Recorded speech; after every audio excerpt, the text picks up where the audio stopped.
Olá, tudo bem? Eu quero continuar meditando na palavra de Deus com você lá em Êxodo. Nos últimos vídeos nós vimos sobre o chamado de Moisés, como ele chegou até Faraó e Faraó endureceu o seu coração contra o povo hebreu. Nós sabemos que isso ia acontecer porque o Senhor já havia falado para Moisés: eu mesmo endurecerei o coração do Faraó. E há uma questão nisso, porque nós perguntamos por que Deus endureceu o coração do Faraó? Por que o Senhor não inclinou o coração do Faraó em favor da libertação do povo hebreu?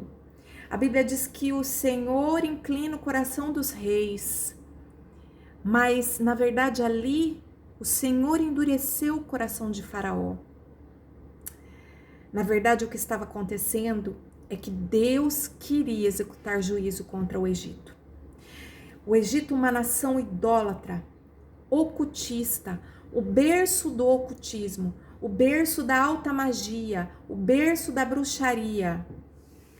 O Senhor estava executando juízo contra todos os deuses, contra todas as entidades adoradas no Egito. Essa execução inicia com a primeira praga, que é a praga de sangue. Diz assim, no capítulo 7, versículo 16. Tu lhe dirás, Yahvé, o Deus dos hebreus, me enviou a ti para te dizer, deixa o meu povo partir, para que me sirva no deserto. E eis que até agora não tens ouvido. Assim diz Yahvé, nisto saberás que eu sou Yahvé, com este cajado que trago à mão. Ferirei as águas do Nilo, e elas se converterão em sangue. Os peixes do rio morrerão, o rio cheirará mal, e os egípcios não poderão mais beber as águas do Nilo. O rio Nilo, para os egípcios, representava o deus Nilo. Eles viam toda a fertilidade que aquele rio produzia em favor do Egito. Por causa do rio, as terras eram férteis, animais tinham que comer, tinham pastagem. Então eles adoravam aquele rio, porque o rio trazia prosperidade ao Egito. Todas as manhãs há registros de que o faraó fazia orações no templo de Amon-Ra e ele cumpria um ritual quebrando um selo de barro, que significava o rompimento das artérias de Osíris. Segundo o costume, a crença egípcia, do rompimento das artérias de Osíris, nascia o rio Nilo. Então aquele rio era adorado, ele era venerado. Depois desse ritual, Faraó caminhava até o Nilo e contemplava ali e continuava a sua veneração.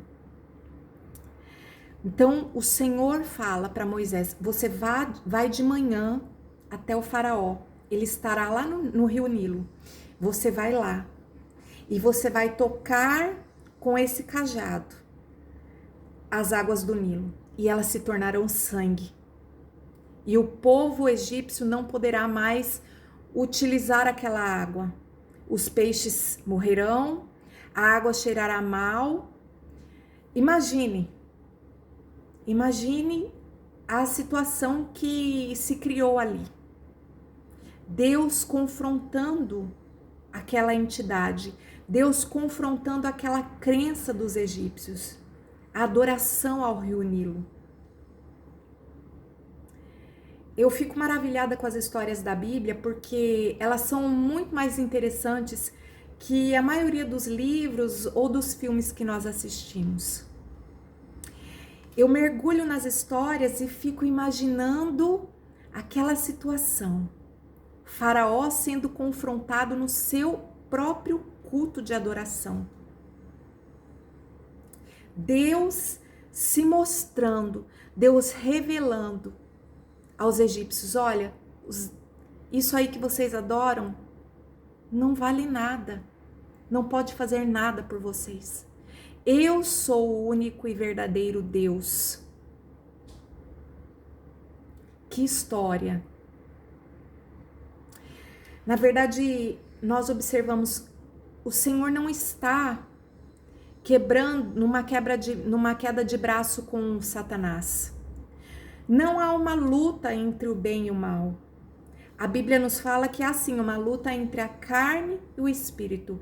A nossa própria carne pecaminosa, né, guerreando contra o espírito. Mas não há uma luta entre Satanás e Deus. Deus já é vencedor. O Senhor Jesus, ele já venceu naquela cruz. Ele já é vencedor. E Satanás sabe que o seu tempo está findando. Tanto é que ele tem trabalhado incansavelmente para escravizar quantos mais ele puder, para arrastar com ele para o inferno quantas almas ele puder. O que eu quero trazer para você, através dessa mensagem, e através de todas as outras mensagens que virão, quando nós analisarmos as 10 pragas, é que o Senhor, ele é vencedor. O Senhor não está guerreando com Satanás. Ele já venceu. E Satanás já sabe que é vencido e já sabe qual vai ser o futuro dele. Quando nós conhecemos a Bíblia, quando nós mergulhamos nessas histórias, nós temos cada vez mais a convicção de quem é Deus. Nós temos cada vez mais a compreensão do seu poder.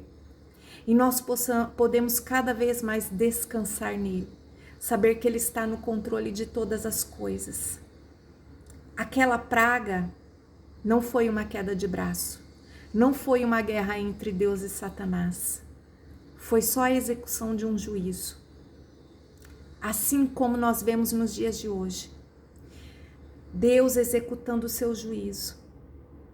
Na terra, em tantos lugares, tantas situações que nós vemos. Mas ele continua no controle. Ele faz e desfaz da forma que ele quer. Por isso nós que somos dele, nós que entregamos a nossa vida para ele e nós que vivemos na dependência dele, podemos descansar. Saber que ele está sempre fazendo o melhor por nós. Descanse nessa confiança. Logo mais, nós estudaremos a segunda praga. Que Deus te abençoe, que o Espírito Santo fale ao seu coração e que você possa conhecer mais e mais esse Deus, o único Deus, o Todo-Poderoso.